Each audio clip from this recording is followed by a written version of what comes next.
উত্তরে জেঁকে বসেছে শীত, প্রতিদিনই কমছে তাপমাত্রা। বিস্তারিত জানাতে ঠাকুরগাঁও জেলা শহরে আছেন রিপোর্টার জিয়াউর রহমান বকুল। সরাসরি যাচ্ছি তার কাছে। দিন যত যাচ্ছে ততই বেশি কিন্তু এই শীতের যে তীব্রতা সেই তীব্রতা কিন্তু বাড়ছে। পাশাপাশি আমরা যেটি লক্ষ্য করছি যে হিম শীতল যে বাতাস সেই বাতাস কিন্তু বইছে। এর পাশেও কিন্তু আমরা যেটি লক্ষ্য করছি ঘন কুয়াশায় পথঘাট মাঝে মাঝেই কিন্তু ঢাকা থাকছে। সবচেয়ে বড় বিষয় হচ্ছে যে এই সময়টাতে যেই শীতের তীব্রতা সেই শীতের তীব্রতার কারণে সাধারণ মানুষের যেই চলাচল সেই চলাচল কিছুটা ব্যাহত হচ্ছে। এবং সবচেয়ে বড় বিষয় হচ্ছে যে এই অঞ্চলের মানুষ যারা আছে, যারা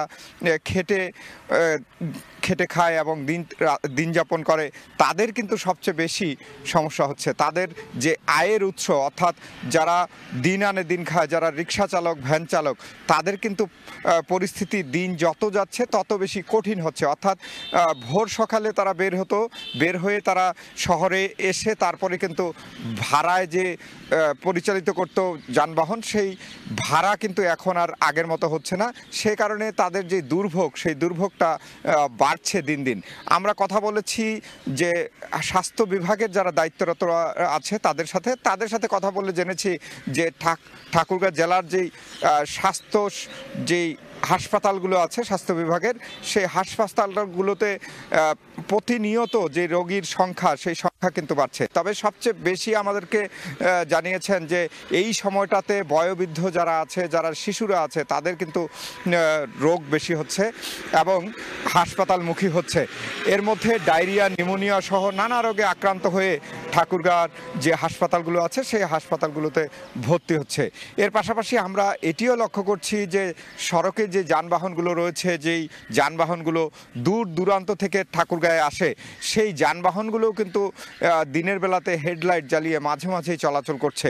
তবে যারা শ্রমিক সংশ্লিষ্টরা রয়েছে তাদের সাথে আমরা কথা বলেছিলাম, তারা বলছে যে ঢাকা থেকে বা চট্টগ্রাম থেকে ঠাকুরগাঁয়ে যেই গাড়িগুলো আসে, যে দীর্ঘ যে পথ সেই পথ অতিক্রম করে আসছে, এতে করে সড়কের যে দুর্ঘটনা সেই দুর্ঘটনা কিন্তু মাঝে মাঝেই লক্ষ্য করছেন তারা। এবং ঘন কুয়াশায় পথঘাট ঢাকা থাকার কারণে তাদের যেই যানবাহন চালানোর ক্ষেত্রে যেই সমস্যা, সেই সমস্যাগুলো সম্মুখীন হচ্ছেন।